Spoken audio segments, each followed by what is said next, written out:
शुभ दिन। आज हामी शब्दका बारे अध्ययन गर्दैछौँ। शब्द भाषा र व्याकरणमा अत्यन्तै महत्त्वपूर्ण एकाइ हो। शब्दबाट नै भाषा बन्दछन्।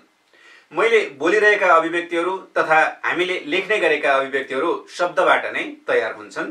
शब्दलाई हामी वर्णभन्दा माथिल्लो र वाक्यभन्दा तल्लो, वाक्यभन्दा सानो, वर्णभन्दा ठुलो भाषिक एकाइका रूपमा बुझ्दछौँ। आजको पाठमा हामी शब्दको अर्थका साथसाथै शब्द कहाँबाट आउँछ, यसको स्रोत के हो, अनि शब्द कसरी बन्दछन्, यसको निर्माण प्रक्रिया के हो भन्ने बारेमा जानकारी लिनेछौँ। एक वा एक भन्दा बढी अक्षरहरूबाट बन्ने एउटा भाषिक एकाइलाई हामी शब्द भन्दछौँ। शब्दहरू सार्थक हुन्छन्, यसले वाक्य निर्माणमा सहयोग पुर्याउँछ। शब्दहरूबाट वाक्य बन्दछन्। जस्तै कि एउटा शब्द म लेख्छु र, एक अक्षरबाट बनेको छ, तर पनि यो शब्द हो। राम र श्याम गए भन्दा राम र श्याम एउटा शब्दका रूपमा यसले काम गर्न सक्छ। त्यसै गरी धेरै अक्षरबाट पनि शब्द बन्दछ। जस्तै कि गैर संवैधानिक। यसरी गैर संवैधानिक भन्दा यहाँ धेरै अक्षरहरू प्रयोग गरिएको छ, तर पनि यो शब्द नै हो। यसरी एउटै डिकोमा लेखिएका, यहाँ एउटा मात्रै अक्षरलाई एउटा डिको दिइएको छ। यसलाई राम र श्याम भन्यो भने अरूसँग जोड्नु मिल्दैन, अनि यसलाई हामीले एउटै डिकोमा लेखेका छौँ। यसैले यो पनि शब्द हो र यो पनि शब्द हो। बोलीचालीको हिसाबमा चाहिँ एकै लवजमा उच्चारण हुने, अर्थात् एकै झोकामा बोलिने एकाइलाई हामी शब्द भन्दछौँ। अर्को कुरा हामी गरौँ शब्द र पदका बारेमा। यो पद भनेको के हो भन्ने बारेमा पनि शब्द पढ्दै गर्दा चर्चा गरिहालौँ। हामीले यसरी स्वतन्त्र रूपमा लेखेका एकाइहरूलाई अथवा स्वतन्त्र रूपमा बोलेका एकाइहरूलाई शब्द भन्दछौँ र यिनै शब्दलाई वाक्यमा प्रयोग गर्दा चाहिँ त्यसलाई पद भनिन्छ। त्यसैले शब्दवर्ग, पदवर्ग उही कुरा हुन्। जस्तै कि हामीले यसैलाई वाक्य बनाइदियौँ, राम र हरि गए भनेर लेखिदियौँ। अब यो शब्द नभइकन पद भयो। एउटै कुरा हो, फरक छैन। वाक्यमा प्रयोग गरिनु र नगरिनु मात्रै यसको तात्विक अन्तर हो। शब्दको परिभाषालाई यतिमै संक्षिप्त गर्दै अब हामी शब्दका प्रकारहरूतर्फ जाउँ। शब्दलाई हामीले विभाजन गर्नका निम्ति हामीसँग दुईवटा आधारहरू छन्। ती दुई आधारहरूमध्ये एउटा आधार हो त्यसको स्रोत, शब्दहरू कहाँबाट आए भन्ने आधार, र अर्को आधार हो त्यसको बनोट, शब्दहरू कसरी बनेका छन् भन्ने आधार। अब हामी पहिला कुरा गरौँ स्रोतका आधारमा। स्रोतका आधारमा शब्दहरू दुई किसिमका छन्। पहिलो हो मौलिक शब्द। यो स्रोत भन्नाले चाहिँ हाम्रो भाषामा भएका शब्दहरू कहाँबाट आएका हुन्, ती शब्दहरू कहाँबाट ल्याइएका हुन्, कसरी आएका हुन् भन्ने कुरो स्रोत हो। यसले उद्गमलाई खोज्छ। त्यसमध्येका दुईटा आधारहरूमध्ये मैले पहिला लेखेँ मौलिक शब्द, र अर्को आधार हो आगन्तुक शब्द। यसरी मौलिक र आगन्तुक गरेर शब्दका दुई स्रोतहरू हुने भए। अनि मौलिक स्रोत भनेको चाहिँ शब्दले आफै बोल्छ, हाम्रो आफ्नै मूलबाट, आफ्नै मुहानबाट आएका शब्दहरू। नेपाली भाषा संस्कृत भाषाबाट बनेको हो भनेपछि नेपाली भाषाको मुहान पक्कै पनि संस्कृत हो। त्यसरी संस्कृतबाट, आफ्नै मुहानबाट, आफ्नै स्रोतबाट आएका शब्दलाई हामी मौलिक शब्द भन्दछौँ। यस अन्तर्गत हामी आफैले बनाएका ठेट नेपाली शब्दहरू, झर्रो नेपाली शब्दहरू पनि यसभित्रै पर्छन्, र संस्कृतबाट आएका मौलिक शब्दहरूलाई हामीले फेरि अर्को दुई भागमा विभाजन गर्न सक्छौँ। त्यसमा पर्छ तत्सम शब्द र तद्भव शब्द। यसरी तत्सम र तद्भव गरेर मौलिक शब्दका पनि दुई प्रकार हुन्छन्। अब तत्सम शब्द भनेको चाहिँ तत्सम, त्यो जस्तो थियो अहिले पनि त्यस्तै, अर्थात् संस्कृतबाट आएका शब्दहरू संस्कृतमा जे प्रयोग हुन्थे, जस्ता जस्ता शब्दहरू प्रयोग हुन्थे, ती शब्दहरू समान रूपले अहिले पनि प्रयोग भए भने तिनलाई हामी तत्सम शब्द भन्छौँ। जस्तै संस्कृतमा पनि पुस्तक भनिन्थ्यो, त्यो पुस्तक भन्ने शब्द नेपालीमा पनि पुस्तकै भनिन्छ। माने संस्कृतमा भएको पुस्तक शब्दलाई हामीले जस्ताको तस्तै आफ्नो भाषामा पनि प्रयोग गर्यौं, त्यो पुस्तक शब्द तत्सम भयो। अब तद्भव भनेको चाहिँ संस्कृतकै चाहिँ हो, त्यही मूलबाट आएको हो, तर त्यसमा आउँदै गर्दा सामान्य हेरफेर भयो, केही मात्रागत परिवर्तन भयो, केही उच्चारणगत परिवर्तन भयो, सामान्य हेरफेर भयो। त्यस्ता शब्दहरू जस्तै कि संस्कृतमा दधी भनिन्थ्यो, अब ती शब्दलाई अहिले नेपालीमा आएर चाहिँ हामीले दही भन्न थाल्यौं, दधीबाट दही भयो। यसरी सामान्य हेरफेर भएर आएको शब्दलाई तद्भव शब्द भनिन्छ। तत्सम शब्दका केही उदाहरणहरू पनि लेखिहालौं। विद्यालय, पुस्तक, कवि, मूर्ति, कीर्ति, सुन्दर, विज्ञान, शिशु इत्यादि। त्यस्तै हामीले भन्यौं यो तद्भव शब्द चाहिँ संस्कृतबाटै आएको हुन्छ, तर आउँदै गर्दा यसमा केही हेरफेर भएको हुन्छ। जस्तै कि ओष्ठ भन्ने संस्कृतबाट नेपालीको ओठ बन्यो, हस्त भन्ने शब्दबाट हात बन्यो, पञ्च भन्ने शब्दबाट पाँच बन्यो, सप्त भन्ने शब्दबाट सात बन्यो, दधी भन्ने शब्दबाट दही बन्यो, अग्नि भन्ने शब्दबाट आगो बन्यो। यसरी संस्कृतबाटै आएको हो, तर त्यहाँ भएका शब्दमा केही परिवर्तन भएर आएको शब्द। यसरी मौलिक शब्द भनेको संस्कृतबाट आएको शब्द, यसका दुई प्रकार हुने भए। तत्सम, संस्कृतमा जे शब्द प्रयोग हुन्थे नेपालीमा पनि तिनै शब्द साबिक बमोजिम प्रयोग भए। तद्भव भनेको चाहिँ फेरि संस्कृतबाटै आएको हो, तर संस्कृतमै भएका शब्दमा केही हेरफेर गरेर प्रयोग भएका शब्द भनेर हामी बुझ्न सक्छौं। अब यता कुरा गरौं शब्दको अर्को स्रोत, आगन्तुक शब्द। हामीले यसलाई संस्कृतबाट आएको भनिसकेपछि अब फेरि हामी सजिलै बुझ्न सक्छौं संस्कृत बाहेक अन्य स्रोतबाट आएका शब्दहरूलाई हामी आगन्तुक शब्द भन्दछौं। यिनीहरू चाहिँ नेपाली भाषामा संस्कृतबाट होइन, त्यो मूलबाट होइन, अरू धेरै स्रोतबाट नेपाली भाषामा आएका शब्दहरू हुन्। अब यी आगन्तुक शब्द नेपाली भाषामा कसरी आइपुगे भनेर कुरा गर्दा हामीले खोज्न सक्छौं स्वदेश भित्रै रहेका केही अन्य भाषाबाट पनि नेपालीमा आए, स्वदेश बाहेक विदेशतिरका अरू भाषाहरूबाट पनि नेपालीमा आए। स्वदेशमा भएका राई भाषा, गुरुङ भाषा, मगर भाषा, तामाङ भाषा, नेवारी भाषा जस्ता भाषाहरूबाट नेपालीमा प्रशस्त शब्दहरू आएका छन्, ती पनि आगन्तुक नै हुन्। अनि विदेशतिरका अरबी, फारसी, अंग्रेजी, चिनिया, जापानी, जर्मनी, फ्रान्सेली यस्ता भाषाहरूबाट पनि नेपालीमा प्रशस्त शब्दहरू आएका छन्, ती पनि आगन्तुक नै हुने भए। अब यसलाई हामी फेरि सजिलोको लागि दुई भागमा बाँडौं। एउटालाई हामी लेखौं स्वदेशी आगन्तुक भनेर र अर्कोलाई हामी लेखौं विदेशी आगन्तुक भनेर।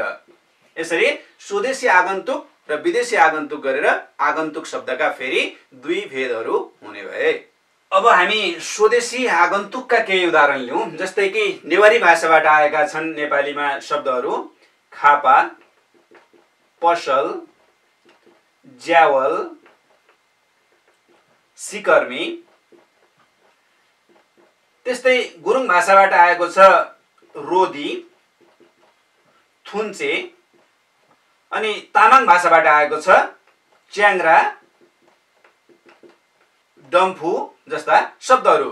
त यी नेपाल भित्रका विभिन्न भाषाहरूबाट नेपालीमा आएका शब्दलाई हामी स्वदेशी आगन्तुक भन्ने भयौं। जस्तै अंग्रेजी भाषाबाट आएका स्कुल, बस, ब्याग, अरबी भाषाबाट आएका इशारा, अखबार, किताब, कायदा,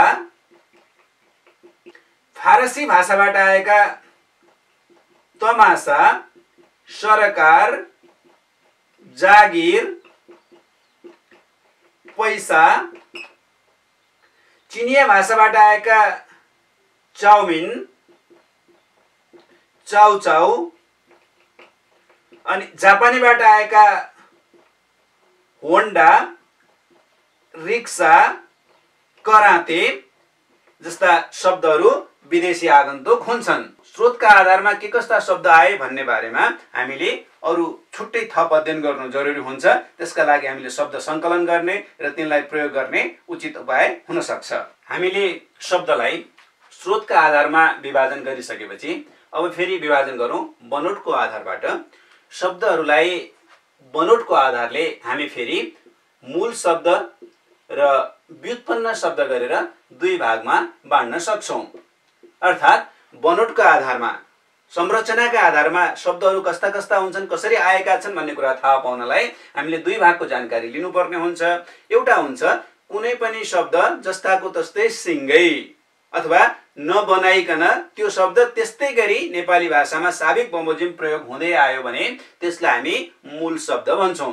जस्तै कि पानी, घर, किताब जस्ता शब्दहरू कतै जोडेर मिलाएर बनाइएका शब्दहरू होइनन्। यिनीहरू सिङ्गासिङ्गै थिए, सिङ्गासिङ्गै नै प्रयोग भएर आइरहेका छन्। यिनीहरूलाई हामी मूल शब्द भन्ने भयौँ। त्यस्तै गरी अर्को हुन्छ व्युत्पन्न शब्द। व्युत्पन्नमा चाहिँ यहाँ लेखिएको छ वि प्लस उत्पन्न व्युत्पन्न हुन्छ, अर्थात् उत्पन्न गराइएका, बनाइएका शब्दहरू, निर्माण गरिएका वा रचना गरिएका शब्दहरू व्युत्पन्न शब्द हुन्छन्। नेपालीमा व्युत्पन्न शब्दहरू पनि प्रशस्तै मात्रामा प्रयोगमा छन्। जस्तै कि एउटा शब्द लिन्छु म, अमर। यो अमर शब्द यो मूल शब्द जस्तो सिङ्गो छैन। यहाँ अ र मर दुईटा शब्दहरू जोडिएका छन्, दुईटा रूपहरूलाई मिलाइएको छ। त्यस्तै गरी पुस्तकालय, यो पुस्तकालयमा पनि पुस्तक र आलय जोडिएको छ, यिनीहरू जोडेर बनाइएका छन्, त्यसैले यी व्युत्पन्न शब्द हुने भए। मूल शब्द टुक्रिँदैन। यसलाई टुक्रिनु पर्यो भने पनि शब्दमा टुक्रिँदैन, अब वर्णमा चाहिँ टुक्रिन्छ। आधा प, आ, आधा न अनि इ भनेर यसरी हामीले वर्णमा टुक्र्याउन सक्छौं। तर शब्दमा चाहिँ यसलाई हामी पा प्लस नि गरेर यस्तै तरिकाले टुक्र्याउन सक्दैनौं। टुक्र्याउँदाखेरि पनि कुनै अर्थ यसमा भेटिन्न। तर यसमा चाहिँ अ र मर गर्दा मरको अर्थ छ, यो उपसर्गको त स्वाभाविक अर्थ हुँदैन। पुस्तक र आलय गर्दा दुवैको अर्थ छ। त्यस्तै गरी राजदरबार भन्ने शब्द हामी लियौं, राजाको दरबार भनेर राजदरबार शब्द बन्छ। हामी यसलाई एउटै शब्दको रूपमा प्रयोग गर्छौं। यहाँ दुईटा शब्दहरू मिलाइएका स्थिति छ। त्यसरी बनाइएका शब्दहरूलाई हामी व्युत्पन्न शब्द भनेर भन्दछौं। हामीले यो व्युत्पन्न शब्द कसरी बन्छ भन्ने कुरालाई आजको यो पाठमा एउटा मूल उद्देश्यका रूपमा अध्ययन गर्नेछौं। हाम्रो पाठको एउटा अर्को प्रमुख उद्देश्य भनेकै व्युत्पन्न शब्दहरू कसरी बन्छन् भन्नु हो। हामी यो व्युत्पन्न शब्दका चार प्रकारहरू यहाँनिर म लेख्छु। ती चार प्रकारहरूको सरसर्ती चर्चा गर्छौं। एउटा तरिका हो सर्ग, अर्को तरिका हो समास, अर्को तरिका हो द्वित्व र अर्को तरिका हो सन्धि। यी चार तरिकाबाट नेपाली भाषामा भएका शब्दहरू बनेका हुन्छन्। सर्ग, समास, द्वित्व र सन्धि। हामी पाठलाई निरन्तरता दिउँ। सर्ग पद्धतिबाट शब्द निर्माणको एउटा अत्यन्तै महत्त्वपूर्ण प्रक्रिया सर्ग पद्धति हो। सर्ग लागेर नेपाली भाषामा धेरै शब्दहरू बनेका छन्। सर्ग भनेको कुनै पनि शब्दको अघिल्तिर वा पछिल्तिर जोडिन आउने टुक्रो हो। कुनै पनि शब्दमा हामी अघिल्तिर अथवा पछिल्तिर अर्को टुक्रो गाँसेर नयाँ शब्द बनाउँछौं भने त्यसलाई सर्ग पद्धति भनिन्छ।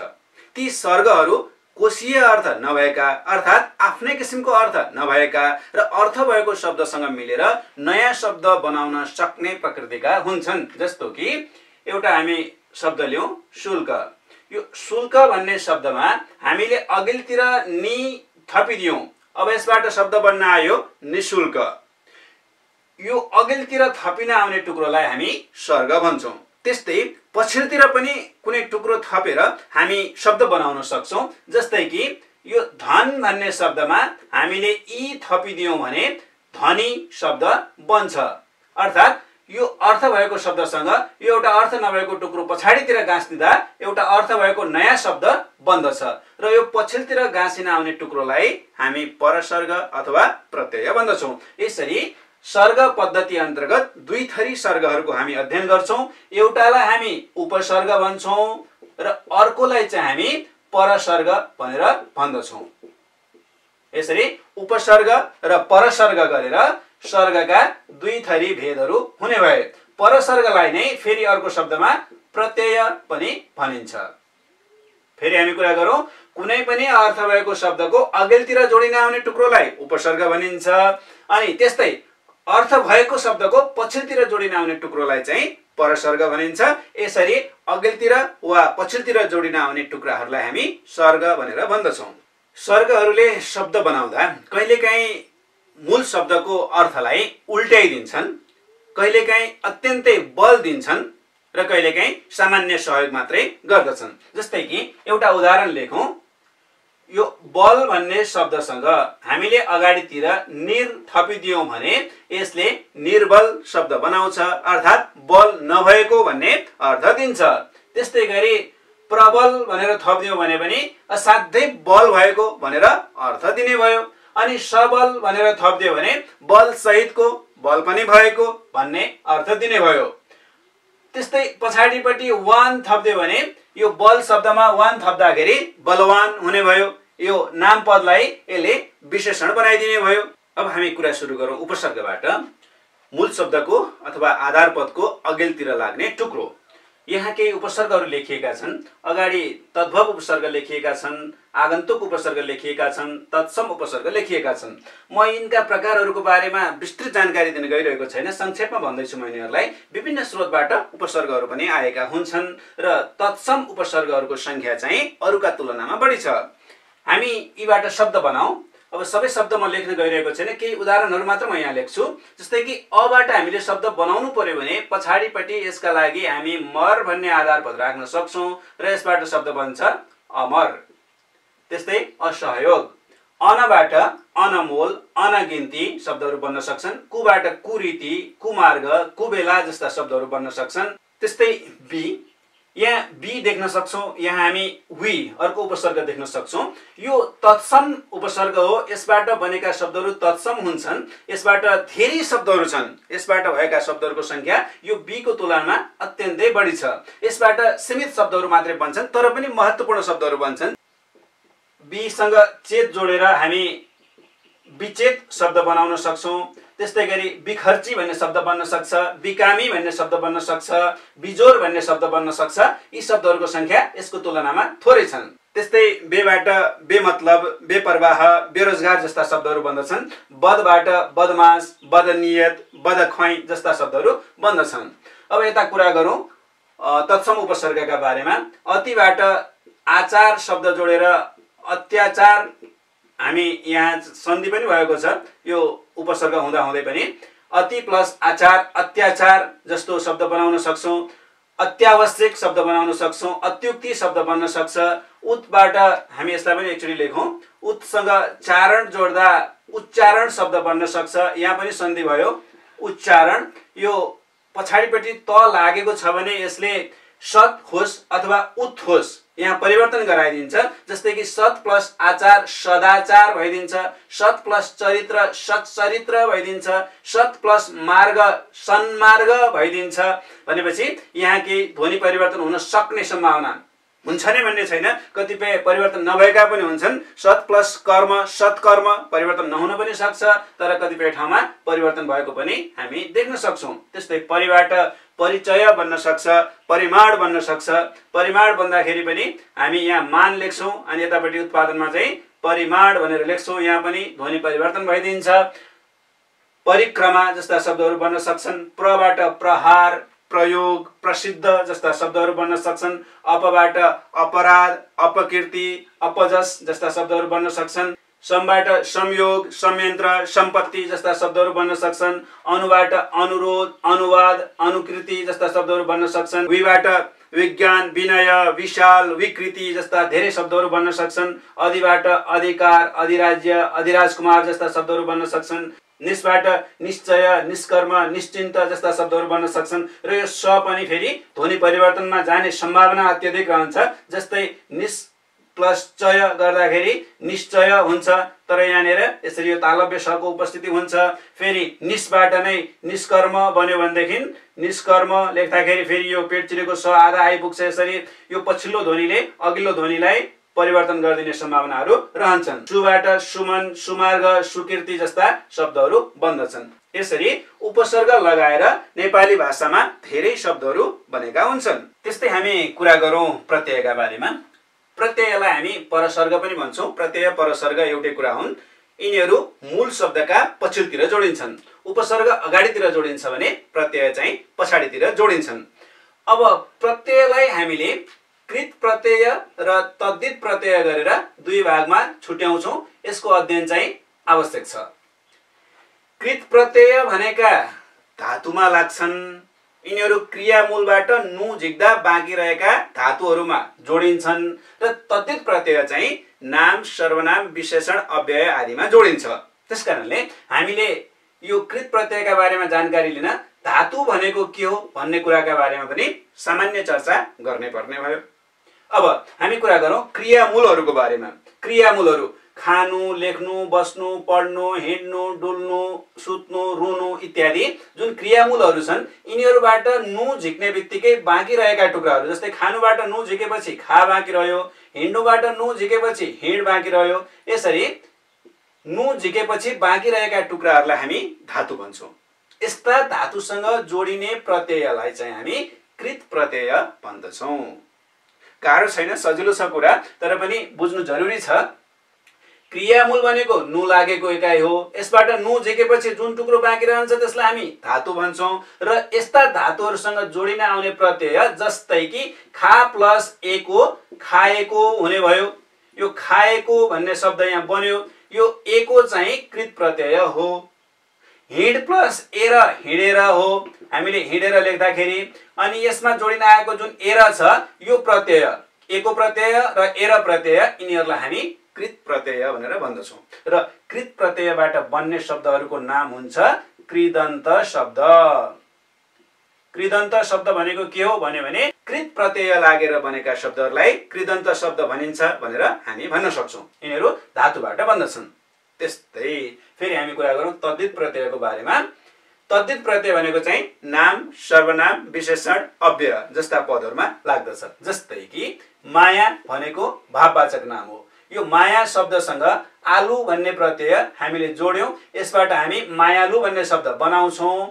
यो नामसँग लाग्न आएकाले आलु भन्ने प्रत्यय चाहिँ तद्धित प्रत्यय हो। त्यस्तै गरी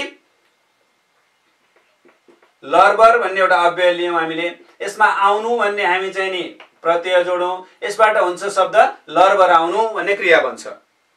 लर्बरबाट लर्बर आउनु भयो, यो आउनु भनेको चाहिँ तद्धित प्रत्यय हो। त्यस्तै त्यो भन्ने सर्वनामसँग अरि भन्ने प्रत्यय जोडियो भने हामी त्यसरी भन्ने शब्द बनाउन सक्छौं। यो त्यो भन्ने सर्वनाम भयो, यहाँ जोडिन आउने प्रत्यय चाहिँ नामसँग जोडिने, सर्वनामसँग जोडिने, विशेषणसँग जोडिने, अव्ययसँग जोडिने हामीले भनेका छौं। यो अरि तद्धित प्रत्यय हुन्छ।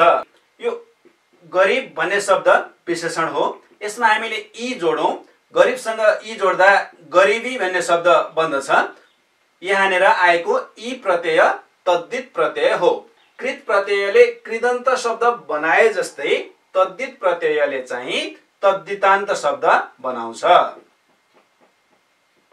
केही कृत प्रत्ययहरू र तिनबाट शब्द बनाउने तरिकाको बारे हेरौं। यहाँ प्रत्ययहरू लेखिएका छन्, हामी यसमा धातु जोडेर शब्द बनाउँछौं। म सबैलाई लेख्न गइरहेको छैन, केही उदाहरणहरू मात्र लेख्नेछु। हामीले यहाँ एरसँग खा धातु जोड्न सक्छौं। खानु, लेख्नु, बस्नु, पढ्नु सबैबाट नु झिकेर जे जति बाँकी रहन्छ त्यो जोडौं।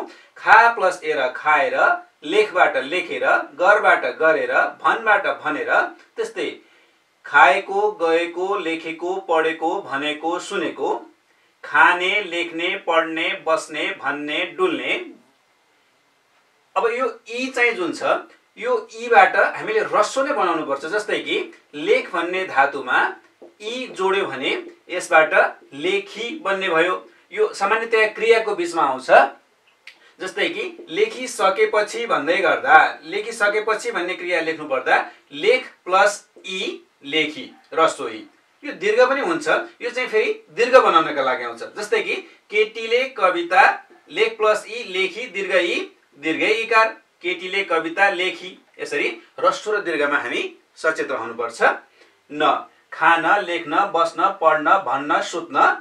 यस्तै गरी पिउबाट पियक्कड, बुझबाट बुझक्कड, घुमबाट घुमक्कड जस्ता शब्दहरू बन्ने भए। अनि यहाँ आई छ, यो पनि रस्व प्रत्यय छ भनेपछि यसबाट रस्व शब्दहरू नै बन्छन्। जस्तै कि पढ प्लस आई, पढाई। यो भाववाचक नाम हो। तिम्रो पढाई असाध्यै राम्रो छ। अब फेरि यो दीर्घ आई हुने हो भने यसबाट यही पढ नै जोडौँ हामी फेरि। पढ प्लस आई पढाई, केटीले केटालाई कविता पढाई, छोरीले मलाई उपन्यास पढाई। यसरी हामी क्रियापद बनाउँछौँ। त्यस्तै उवा, भागबाट भगुवा, सुतबाट सुतुवा, त्यस्तै गरी सजावट, लेखावट, भनावट, रटन्त, डुलन्त, पढन्त, पढ्ला, जाला, खाला, बस्ला, त्यस्तै आयो, लेख्यो, बस्यो, पढ्यो। आयो बनाउँदा हामी आउ प्लस यो गर्छौं, बल्ल आयो हुन्छ। आ प्लस यो भनेर हामी गर्दैनौं, किनभने यो धातु होइन। धातु हो कि होइन थाहा पाउनको लागि हामी योसँग नु जोडौं। यदि नु जोडिन्छ भने त्यो धातु हुन्छ, नु जोडिदैन भने धातु हुँदैन। हामीसँग आनु भन्ने क्रियामूल छैन, हामीसँग क्रियामूल छ आउनु। त्यसैले आउ प्लस यो आयो हुन्छ। त्यस्तै लेखबाट लेखक बन्छ, धाउबाट धावक बन्छ, धाउ। धाउनुको धाउ, धावक बन्छ। त्यस्तै गरी जानबाट जनाउ बन्छ, चुनबाट चुनाउ बन्छ। म लेख्छु यसलाई चुन प्लस आउ चुनाउ। यो पनि रस्वमा छ, यहाँ रस्व भएकाले यो रस्व छ, यसबाट भाववाचक नाम बन्यो। जानबाट जनाउ, जनाउ घण्टी बज्ने छ भन्दै गर्दा त्यहाँ पनि नामिक पद बनेको छ। यो आउ दीर्घ हो भने चाहिँ फेरि यसले क्रिया बनाउँछ, जस्तै कि पढ प्लस आउ पढाऊ, तिमी मलाई कविता पढाऊ। यसरी हामी यी कृत प्रत्ययहरूबाट शब्दहरू बनाउँछौं। यसले कृदन्त शब्द बनाउँछ। कृत प्रत्यय सम्बन्धी जानकारीका लागि यहाँ केही थप उदाहरणहरू दिएका छन्। नेपाली भाषा संस्कृतबाट आएको हुनाले संस्कृत समयमै प्रशस्तै शब्दहरूको व्युत्पादन भइसकेको थियो अनि संस्कृतका धातुहरू राखेर पनि प्रशस्तै शब्दहरू बनेका छन्। अब हामी अहिलेको समयमा यी संस्कृतका धातुहरूको चाहिँ बेग्लै अध्ययन गर्दैनौं, तर यी शब्दहरूको भने हामी भरमार प्रयोग गर्छौं। त्यसैले हामीले यी शब्द पढ्ने बित्तिकै यसको बनोटको बारेमा पनि सामान्य जानकारी राख्नै पर्ने हुन्छ। अब हामीलाई संस्कृतका कतिपय धातु थाहा नहुँदा नहुँदै पनि हामीले आफ्नो शब्द भण्डार बढाउनका लागि, दैनिक प्रयोगका लागि केही शब्दहरूको बनोटका बारेमा भने जानकारी लिनै पर्ने हुन्छ। त्यसैले यहाँ केही उदाहरणहरू छन्, म यसलाई सरस्वती पढ्दैछु। स्था प्लस इत स्थित, सेव प्लस अक सेवक, नृत प्लस अक नर्तक, क्रि प्लस अन कारण, दृश प्लस ति दृष्टि, नि प्लस अक नायक, आद्रि प्लस अनीय आदरणीय, मन प्लस तव्य मंतव्य, भज प्लस त भक्त, मृ प्लस अन मरण, सास प्लस त शिष्ट, श्रु प्लस ता श्रोता, सृज प्लस ता स्रष्टा, गम प्लस ति गति, शम प्लस ति शान्ति, रम प्लस अनीय रमणीय। यसरी हामीले संस्कृतमै बनिसकेका शब्दहरूलाई अहिले पनि फेरि तत्सम शब्दका रूपमा प्रयोग गरिरहेका छौं। अब हामी कुरा गरौं तद्धित प्रत्ययका बारेमा। कृत प्रत्यय धातुसँग बने जस्तै तद्धित प्रत्यय नाम, सर्वनाम, विशेषण र अव्ययबाट बन्दछ। हामी यहाँ केही उदाहरणहरू प्रस्तुत गर्छौं। म सबैलाई लेख्दिन, केहीलाई चाहिँ सजिलोको लागि लेख्छु पनि। जस्तै कि हामीले लि प्रत्ययबाट शब्द बनाउनु पर्यो भने यसको अगाडि हामी झापा शब्द थपिदियौं। झापा प्लस लि झापाली बन्ने भयो। त्यस्तै गरी पालपाली बन्ने भयो। आलीबाट शब्द बनाउनु पर्दा हामीले लेकाली, थकाली शब्दहरू बनाउन सक्छौं। त्यस्तै आलुबाट मायालु, सिपालु, दयालु जस्ता शब्द बनाउन सक्छौं। तर फेरि विचार गरौं, यसबाट पीडालु भन्ने शब्द चाहिँ बन्दैन। हामी फेरि भनौँला पीडा प्लस आलु पीडालु हुन्छ भनेर, तर त्यसो हुँदैन। हामीले बनाएको शब्दको अर्थ हाम्रो मूल आधारपदसँग कहीं न कहीं सम्बन्ध राख्नुपर्छ। जस्तै कि हामीले माया प्लस आलु भनेर बनायौं भने यहाँबाट मायालु भन्ने शब्द बन्छ र यो मायालु शब्दमा पनि मायाको उपस्थिति छ। झापाली भन्ने शब्दमा झापाको उपस्थिति छ। जस्तै कि हामीले रिस शब्दबाट रिस प्लस आहा बनायौं भने रिसाहा बन्छ। यो रिसाहा भन्ने शब्दमा रिसको उपस्थिति छ। यसरी अर्थ उपस्थिति हुनु पनि यसको एउटा अर्को शर्त हो। हामी फेरि निरन्तर गरौं। हामीले फेरि शहरबाट शहरिया, बजारबाट बजारिया, साँधबाट सधियार, अंशबाट अंशियार शब्द बनाउन सक्छौं। रसबाट रसिलो, मलबाट मलिलो, साथबाट साथी, धनबाट धनी, केटोबाट केटौली, ठिटोबाट ठिटौली, बुढोबाट बुढ्यौली, श्रीबाट श्रीमान, धीबाट धीमान बुद्धिमान, पाखोबाट पाखे, धनबाट धने, गाउँबाट गाउँले, ठिमीबाट ठिमीले, लामोबाट लमाई, भलोबाट भलाई, अल्छीबाट अल्छीपन, जुझारुबाट जुझारुपन, रसबाट रसिक, मुखबाट मौखिक, क्रोधबाट क्रोधित, मानवबाट मानवीय, केन्द्रबाट केन्द्रीय। अब यहाँ इ र इ रस्व रस्व हुनु अथवा दीर्घ दीर्घ हुनुमा पनि फरक छ। जस्तै कि हामीले यसमा केन्द्र थपिदियौं, केन्द्र प्लस इ गर्दा यो दीर्घ प्रत्यय छ, यसले केन्द्रीय भनेर दीर्घ नै शब्द बनाउँछ। त्यस्तै गरी यहाँ रस्व छ, यो रस्व भइसकेपछि जस्तै कि हामीले बनायौं क्रोध, क्रोधसँग इत गर्दाखेरि यसबाट बन्ने पनि फेरि क्रोधित भन्दाखेरि इकार रस्व नै हुन्छ। यसरी रस्व इकार दीर्घ इकार, रस्व प्रत्यय दीर्घ प्रत्यय, यसलाई पनि हामी बुझौं। इनबाट कुलीन कालीन, यसबाट मानवता सज्जनता सहृदयता व्यक्तित्व कवित्व कृतित्व जादुमय ज्योतिर्मय, सुन्दरबाट सौन्दर्य। हामी सुन्दर यसरी लेखौं, यहाँ ध्वनि परिवर्तन हुन्छ अर्थात् सन्धि हुन्छ, फेरि सौन्दर्य शब्द बन्दछ। गाम्भीर्य जस्ता शब्दहरू पनि यसबाट बन्न सक्छन्। यसरी तद्धित प्रत्यय लागेर विभिन्न शब्दहरू बन्दछ। सर्गपछि अब हामी शब्द निर्माणको अर्को प्रक्रिया समासका बारेमा कुरा गर्छौं। दुई वा सोभन्दा बढी शब्दहरूबाट एउटै शब्द बनाउने कामलाई हामी समास भन्छौं। धेरै शब्दहरूलाई मिलाएर एउटा सिंगो शब्द बनाउने काम समास हुन्छ। जस्तो कि दाजु र भाइ भन्ने शब्दलाई मिलाएर हामीले एउटै शब्द बनाउनु पर्दा हामी दाजु भाइ भन्ने शब्द लेख्छौं। त्यस्तै गरी तल र माथि भन्ने शब्दलाई मिलाएर लेख्नु पर्दा हामी तल माथि भन्ने शब्द लेख्छौं।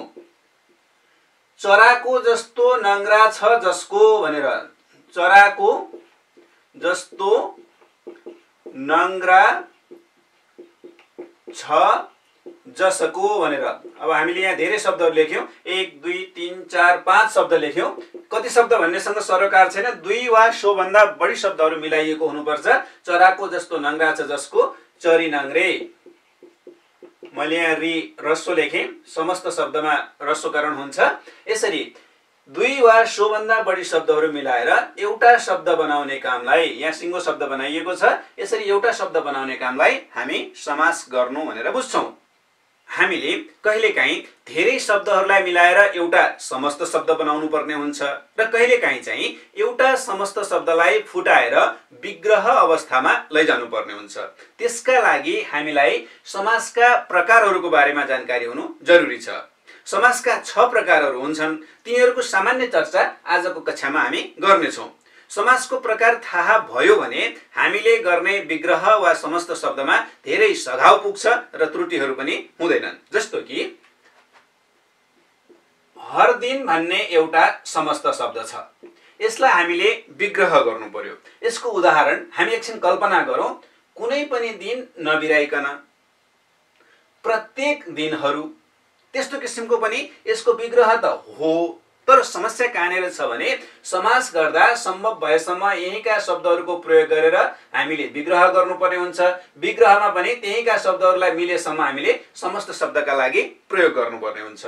जस्तै कि प्रत्येक दिनहरू भन्यो भने पनि हर दिन नै भनेको हुन्छ, तर प्रत्येक दिनहरू भन्यो भने प्रतिदिन भन्ने हामीसँग अर्को समस्त शब्द छ। हामीले खोजेको उत्तर चाहिँ के हो त भने हरेक दिन। यसरी हामीले हरेक दिन भन्ने उत्तर खोज्यौं।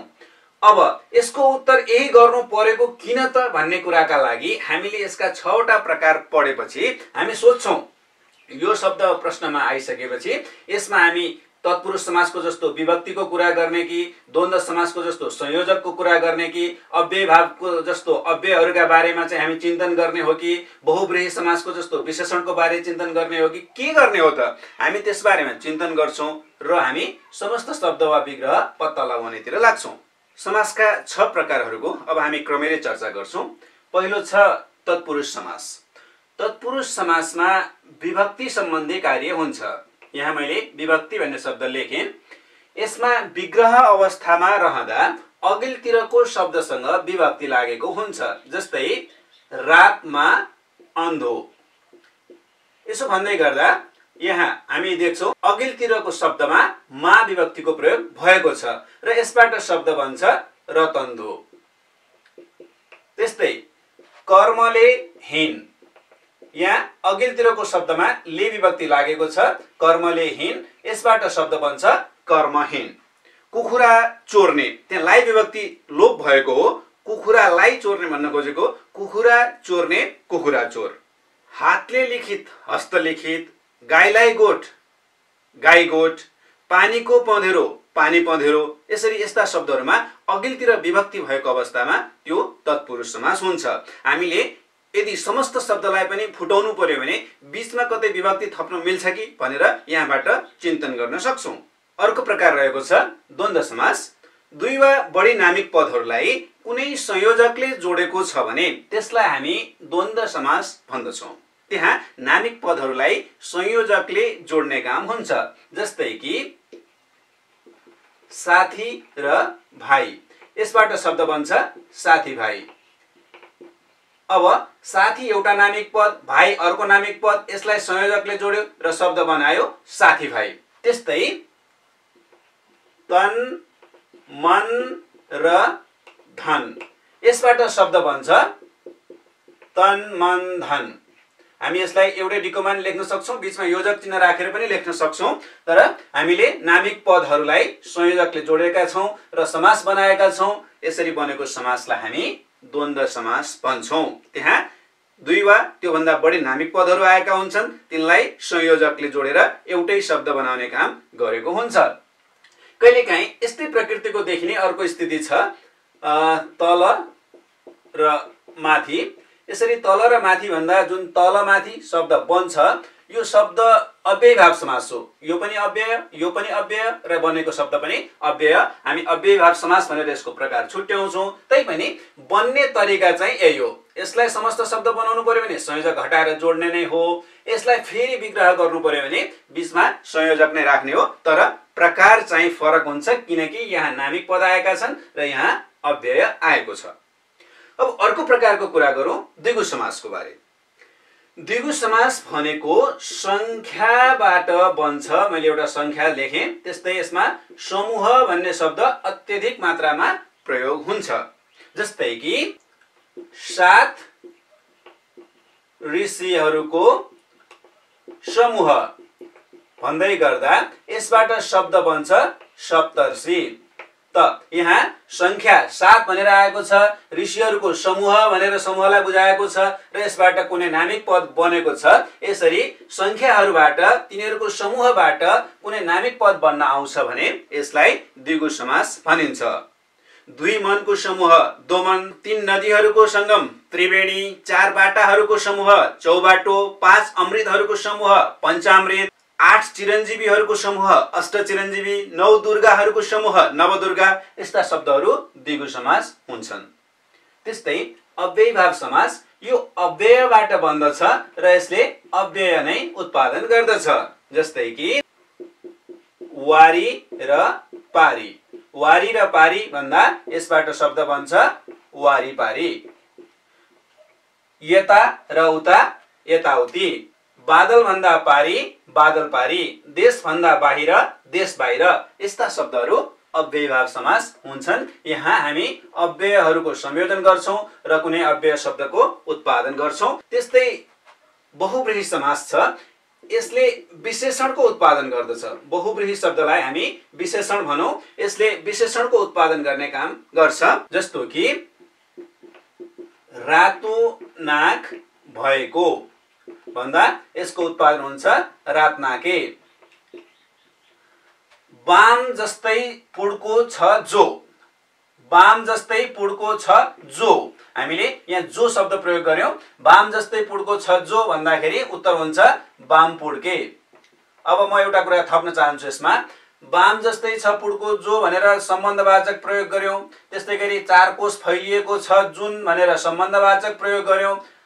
चराको जस्तै नङ्ग्रा छ जसको भनेर अर्को सम्बन्धवाचक प्रयोग गर्यौं। जो, जे, जहाँ, जसको, जसरी भन्ने शब्दहरू आएर बन्ने समास अथवा कहीं कतै क्रियान्त भएर बन्ने समास यो बहुव्रीहि हुन्छ। हामीले कहिलेकाहीँ समस्त शब्दहरूलाई विग्रह गर्नु पर्यो भने पनि अन्तिममा सम्बन्धवाचक प्रयोग गर्न पनि सक्छौं अथवा क्रियान्त गर्न पनि सक्छौं। लामा लामा पात भएको भन्यो भने पनि लामपाते हुन्छ। लामा लामा छन् पात जसको भन्यो भने पनि त्यो लामपाते नै हुन्छ। नीलो कण्ठ भएको भन्यो भने पनि नीलकण्ठ हुन्छ। नीलो छ कण्ठ जसको भन्यो भने पनि त्यो नीलकण्ठ नै हुन्छ। यसरी क्रियान्त गरेर अथवा सम्बन्धवाचकको प्रयोग गरेर हामी बहुव्रीहि समास तयार गर्न सक्छौं। र फेरि अर्को छ कर्मधारय समास। यो कर्मधारय समासका लागि चारवटा स्थितिहरू रहन्छन्। यसका लागि म चारवटा स्थितिहरू लेख्छु। जस्तै हामीले विशेषणसँग विशेषण नै मिसाउन सक्छौं, अथवा विशेषणसँग फेरि नाम मिसाउन सक्छौं, अथवा उपमा र उपमेयको प्रयोग गर्न सक्छौं, अथवा आरोप र आरोप्यको प्रयोग गर्न सक्छौं। यसरी विशेषण र विशेषण, विशेषण र नाम, उपमा र उपमेय, आरोप र आरोप्यबाट बन्ने कर्मधारय समास हुन्छ। एउटा उदाहरण लियौं। हामीले नृसिंह भन्ने शब्दलाई विग्रह गर्नु पर्यो।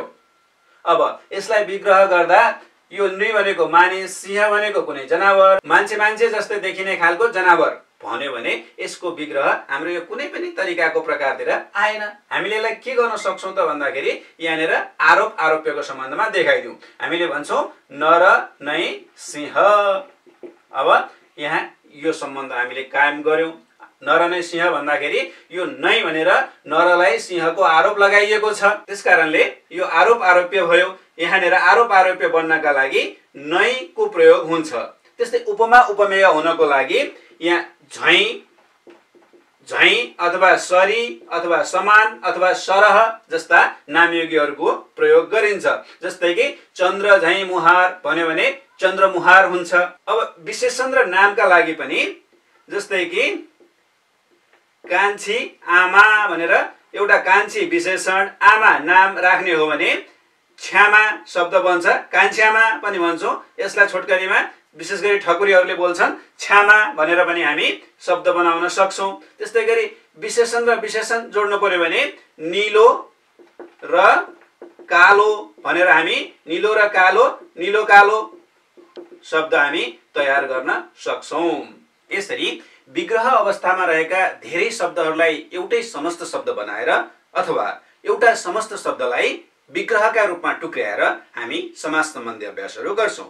समस्त शब्द भए विग्रह र विग्रह भए समस्त शब्द गर्ने गरी एउटा हामी यहाँ अभ्यास गर्दैछौं। यहाँ हामीलाई प्रश्न दिएको छ राजाको काज। हामीले विभक्ति चिन्ह देख्न सक्छौं र यसैको आधारमा यसलाई हटाएर हामी यसलाई उत्तर लेख्छौं राजकाज। त्यस्तै दौरा र सुरुवाल हामीले नामिक पदहरूलाई संयोजकले जोडेको देख्न सक्छौं, द्वन्द्व समास हुन्छ। यसलाई हामी एउटै डिकोमा लेखिदिन्छौं दौरा सुरुवाल, दौरा सुरुवाल। त्यस्तै गरी आजै एउटै शब्द दिएको छ भनेपछि हामीले यसलाई विग्रह गर्नु पर्यो। हामीले दुई वा सोभन्दा बढी टुक्रामा यसलाई बाँड्छौं, त यसको उत्तर हामी लेख्छौं आज नै। त्यस्तै गहुँ गोरो भनिएको छ। यो गहुँ र गोरो पनि भन्न खोजेको होइन, गहुँ नै गोरो भनेर गहुँको बारेमा पनि बोलिएको होइन। भनेपछि यहाँ उपमा उपमेय छ कर्मधारय समासको, गहुँ झैं गोरो। त्यस्तै त्रिफला भनिएको छ।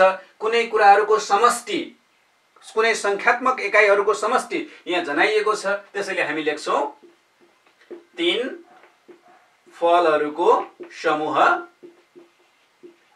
त्यस्तै मीनाक्षी शब्दमा मीन भनेको माछा, चक्षु भनेको आँखा, यसलाई इकार दिएर अथवा स्त्रीलिङ्गका रूपमा प्रयोग गरिने यो शब्द माछाको जस्तो आँखा भएकी, सामान्यतया स्त्रीलिङ्गलाई नै प्रयोग हुने भएकाले मैले माछाको जस्तो आँखा भएको नलेखिकन माछाको जस्तो आँखा भएकी नै लेखिदिए यसमा। त्यस्तै गरी पुंसकत्व नभएको भनेको छ, यो क्रियान्त गरेर लेखिएको छ। क्रियान्त वा सम्बन्धवाचक प्रयोग भयो भनेदेखि बहुव्रीहि हुन्छ, यसले विशेषण बनाउँछ भनेर हामीले प्रकारमा पढ्यौं। त्यसैले विशेषण शब्द हामी यसको लागि सोध्छौं, हामी यसलाई लेख्छौं नपुंसक। त्यस्तै विद्यागृह भनिएको छ। यसलाई संयोजक लगाएर छुटाउन मिल्छ कि कुनै चाहिँ नि नामयोगीहरू लगाएर मिल्छ कि कुनै अव्ययका रूपमा मिल्छ कि के गरी मिल्छ, कुनै यो विशेषण त होइन नामपद छ, के गर्न मिल्छ त भनेर हामी सोच्दै गर्दा यहाँ बीचमा विभक्ति लगाउन मिल्ने, तत्पुरुष बनाउन मिल्ने स्थिति देख्छौं हामी। त्यसैले लेख्छौं विद्यालय गृह अथवा विद्याका लागि गृह पनि हामी यसका लागि लेख्न सक्छौं। चार पाउ छन् जसका भनिएको छ। यहाँ सम्बन्धवाचकको प्रयोग भयो, सम्बन्धवाचक अथवा क्रियान्त भयो भनेदेखि हामीले बहुब्रीहि गर्ने भनेका छौं। त्यसैले यसको उत्तर हामी लेख्छौं गाई चौपाया जनावर हो भनेर लेख्दै गर्दा चौपाया चार पाउ भएको। देश बाहिर भनिएको छ, यसलाई हामीले चाहिँ नि कुनै नामयोगी वा क्रियायोगीका रूपमा प्रयोग गर्न सकिने यस्ता एकाइहरूलाई पनि हामीले अव्ययीभाव समास भनेका छौं। त्यसैले हामी अव्ययको प्रयोग गर्छौं यसमा। देश भन्दा बाहिर भनेर मैले यसको उत्तर लेखिदिएँ। सकेसम्म हामीले यही आएका शब्दहरूलाई प्रयोग गर्नु उचित मानिन्छ। त्यस्तै गरी घाँस बाँस कपास भनिएको छ, यो समस्त शब्द हो अथवा विग्रह हो। हामी छुट्याउनका लागि यो चिन्हलाई हेरौं, यो चिन्हको काम पनि डीको जोडेको छ है भन्नु हो। त्यसैले हामी यसलाई अब फुटाउँछौं र उत्तर लेख्छौं घाँस कमा राखौं, बाँस संयोजक राखौं र कपास भनेर हामीले द्वन्द्व समासमा खुलायौं यसलाई। नवरत्न भनिएको छ, अब यहाँ संख्यात्मक एकाइ दियो, संख्याहरूबाट कुनै समूह बनेको नाम आयो यहाँनिर। त्यसैले नवरत्नलाई हामी नौ रत्नको समूह भनेर टुक्र्याउँछौं। त्यस्तै नरमा अधम भनियो, यहाँ अघिल्लो शब्दसँग विभक्ति लागेको छ, तत्पुरुष भयो। अब हामी यसलाई जोड्छौं, नर र अधम जोड्दाखेरि यहाँ सन्धि हुन्छ, नराधम शब्द बन्छ। अनि भलो आदमी भन्दाखेरि यो विशेषण यो नामपद, विशेषण र नाम, विशेषण र विशेष्य यसरी आएको बेलामा हामी यसलाई पनि जोडिदिन्छौं, भलादमी शब्द बन्छ। भनेपछि प्रकार पढ्नाले हामीलाई समास विग्रह गर्न धेरै हदसम्म सघाउ पुग्छ। अब हामी शब्द निर्माणको तेस्रो प्रक्रिया द्वित्वका बारे पढ्दैछौं। द्वित्व भनेको कुनै पनि एउटै शब्दलाई दुई पटक प्रयोग गरेर नयाँ शब्द बनाउने प्रक्रिया हो। जस्तो कि हामीले एउटा उदाहरण लियौं, पानी। पानी शब्दसँग अरु नयाँ शब्द होइन, यही शब्दलाई नै जोड्ने, फेरि पनि पानी नै लेख्ने र यसबाट नयाँ शब्द बनाउने। यसरी कुनै एउटा शब्दलाई दुई पटक जोडेर त्यसबाट नयाँ शब्द बनाउने प्रक्रियालाई हामी द्वित्व भन्छौं। सर्ग प्रक्रियामा कुनै एउटा मूल शब्दसँग अगाडितिर हामी अर्थ नभएको टुक्रो अथवा त्यसको पछाडितिर कुनै अर्को अर्थ नभएको टुक्रो राख्छौं। अगाडि राखेर उपसर्ग, पछाडि राखेर परसर्गबाट हामी नयाँ शब्द बनाउँछौं। त्यस्तै सन्धि प्रक्रियामा चाहिँ हामी अगाडिपट्टि एउटा शब्द लेख्छौं अनि पछाडिपट्टि फेरि अर्को शब्द राख्छौं। फरक फरक शब्दलाई हामी जोड्ने काम गर्छौं अनि यसरी नयाँ शब्द बनाउँछौं सन्धि प्रक्रियामा।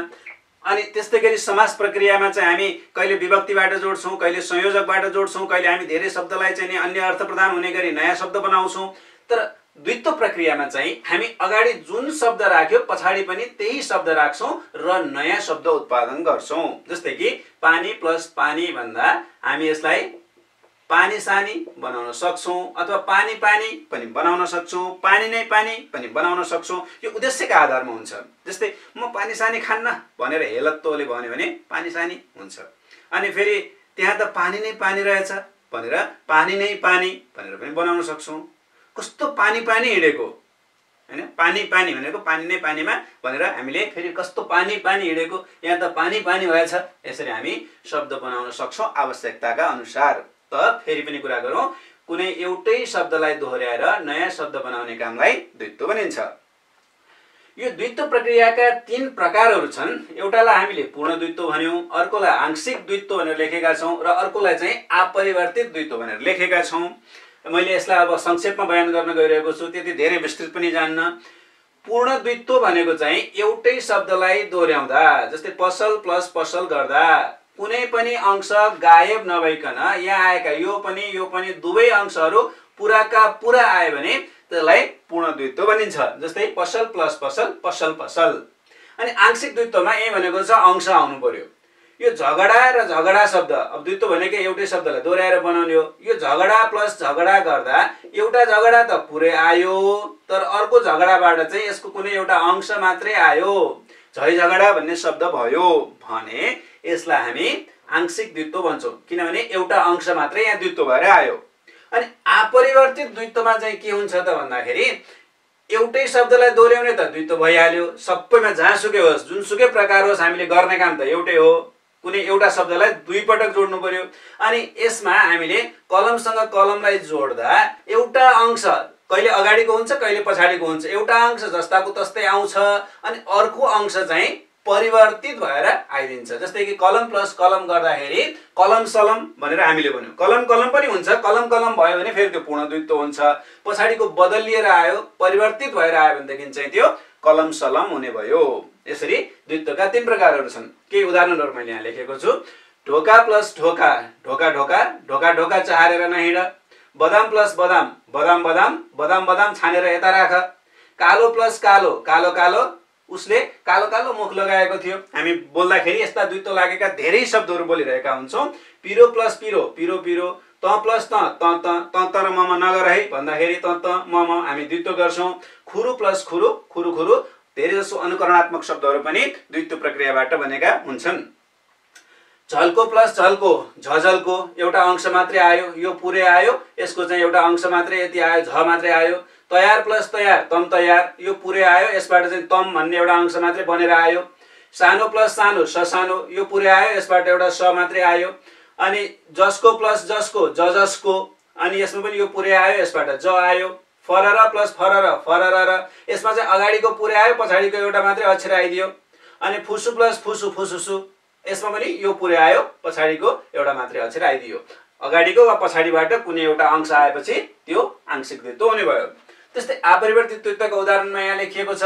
लटर प्लस लटर, लटर पटर, हैन, पछाडिपट्टिको परिवर्तित भएर आयो। झल प्लस झल, झलमल, यो पनि पछाडिको परिवर्तित भएर आयो। पैँचो प्लस पैँचो, ऐँचो पैँचो, यहाँनिर चाहिँ अगाडिको परिवर्तित भएर आयो। पैँचो चाहिँ के भन्यो, ऐँचो बनिदियो, यो जस्ताको तस्तै आयो यतापट्टि। My plus my, I my, यसमा पनि यो माई जस्ताको तस्तै आयो, अगाडिको चाहिँ परिवर्तित भएर आयो। पालो प्लस पालो, आलो पालो, यो परिवर्तित भएर आयो। ड्याम प्लस ड्याम, ड्याम डुम भनेपछि यो जस्ताको तस्तै आयो, फेरि यहाँ चाहिँ यो परिवर्तित भएर आयो। हामीलाई कहिलेकाहीँ द्वित्व लागेर बनेका शब्दहरू टिप भनेर कुनै अभिव्यक्ति दियो भने, जस्तै उदाहरण म यहाँ लेख्छु। एउटा वाक्य लेखौँ, अरूको घर घर, यो द्वित्व लागेका शब्दहरू खोज्नुस् तपाईहरुले पनि। अरूको घर घर चहार्ने ससाना केटाकेटीहरू, केटीहरू खुरुरुरु भागे भनेर लेख्दाखेरि यहाँबाट हामीले द्वित्व लागेका शब्द टिप्नु पर्यो। अब यहाँ हेरौँ, अरूको भनेको छ, अरूको, यो अरू र को दुई थरी शब्द जोडेको छ, यो द्वित्व होइन। घर घर भनेको छ, एउटै शब्दलाई दोहोऱ्याएर जोड्यो, यो द्वित्व हो। अब प्रकार भन्नु पर्यो भने पूर्ण द्वित्व हो। अद्यपि हामीले द्वित्व मात्र चिन्दै गर्दा यो द्वित्व लागेको शब्द हो। चहार्ने भनेको छ, चहार प्लस ने, यो प्रत्यय लागेको छ, होइन। अनि ससाना भनेको छ, ससाना, अब यसमा चाहिँ साना प्लस साना, ससाना भएर यो शब्द बनेको हो। त्यसैले यो स द्वित्वबाट आएको, एउटा अंश मात्रै आएको, यो आंशिक द्वित्वको प्रकार हो। त्यसरी ससाना द्वित्व हो। अनि केटाकेटीहरू भनेको छ, केटा प्लस केटी, केटाकेटी हुन्छ। अनि केटा छुट्टै, केटी छुट्टै एकाइ हो, हैन, पुल्लिङ्ग स्त्रीलिङ्ग, यो द्वित्व होइन। अनि त्यसपछि यो हरू नाम्योगी लागेको, यो पनि द्वित्व होइन। खुरुरुरु भनेको छ, खुरुरु प्लस खुरुरु, खुरुरुरु हुन्छ। यहाँ पनि एउटा अंश द्वित्व भएर आएको छ, यो पनि द्वित्व हो। अनि यो भाग प्लस ए भागे, यो सर्ग लागेको छ, यो द्वित्व होइन। यसरी घर घर ससाना खुरुरुरु, यिनीहरू द्वित्व लागेर बनेका शब्द हुन् भनेर हामीले यहाँ टिप्पणी गर्न सक्छौं। अब अन्तमा शब्द निर्माणको चौथो प्रक्रिया सन्धिका बारे कुरा गर्छौं। सन्धिको शाब्दिक अर्थ मिल्नु भन्ने हुन्छ। कुनै कुराहरूलाई मिलाउनु सन्धि हो। व्याकरणमा पनि दुई शब्दहरूलाई मिलाउनु यहाँ सन्धि हुन्छ। जस्तै एउटा उदाहरणको लागि लेख्छु, चन्द्र भन्ने एउटा शब्द छ जसले जुन वा चन्द्रमालाई जनाउँछ, अनि उदय भन्ने अर्को शब्द छ त्यसले उदाउनुलाई जनाउँछ। चन्द्र र उदय दुईटा शब्दलाई मिलाएर हामी नयाँ शब्द बनाउँछौं भने यसरी अर्थ भएको एकाइसँग अर्को अर्थ भएको एकाइलाई मिलाएर शब्द बनाउने कामलाई सन्धि भनिन्छ। र सन्धिमा हामीले अर्को कुरा के बुझ्नुपर्छ भन्दाखेरि यसरी शब्द मिलाउँदा अगाडिपट्टिको पछिल्लो ध्वनि र पछाडिपट्टिको अघिल्लो ध्वनि, चन्द्रसँग आउने अ, चन्द्रको अ र उदयसँग अगाडि आउने उ, फेरि पनि भन्छु, अघिल्लो शब्दको पछिल्लो ध्वनि र पछिल्लो शब्दको अघिल्लो ध्वनि, यिनीहरूका बीचमा मिलन हुने र त्यसो गर्दाखेरि स्वरहरूमा, ध्वनिहरूमा, उच्चारणहरूमा आउन सक्ने परिवर्तनलाई पनि सन्धि भनेर बुझ्नुपर्छ। त दुई भिन्न भिन्न शब्दहरूलाई मिलाउने अनि त्यसबाट नयाँ शब्द बनाउने, त्यसो गर्दै गर्दा यहाँ ध्वनिहरूमा विकार आउने अवस्था सन्धि हुन्छ। ध्वनिहरूमा परिवर्तन यसले निकाल्छ।